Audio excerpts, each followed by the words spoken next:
Khilkhet Dhaka Mymensingh highway road. চলছে এমআরটি-১ development প্রজেক্টের utility স্থানান্তরের কাজ। বিমানবন্দর থেকে কমলাপুর পর্যন্ত মেট্রো রেলের আন্ডারগ্রাউন্ডের জন্য এই কাজটা করা হচ্ছে। আর এই কাজটা করছে বাংলাদেশ সেনাবাহিনীর ২৪ ইঞ্জিনিয়ার কনস্ট্রাকশন ব্রিগেড। মাসখানেক হয় কাজটা শুরু হয়েছে, কিন্তু তা শেষ কবে হবে তা অনিশ্চিত।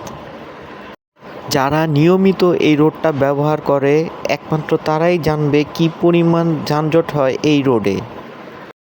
সকালবেলা এই যানজট এয়ারপোর্ট উত্তরা পর্যন্ত চলে যায়। এখান থেকে বাসে ওঠানামাটাও এখন অনেক বেশি কষ্টকর। এই পরিস্থিতিতে বর্ষায় তা আরও যানজট বৃদ্ধি পাবে। শুভকামনা রইল সবার জন্য।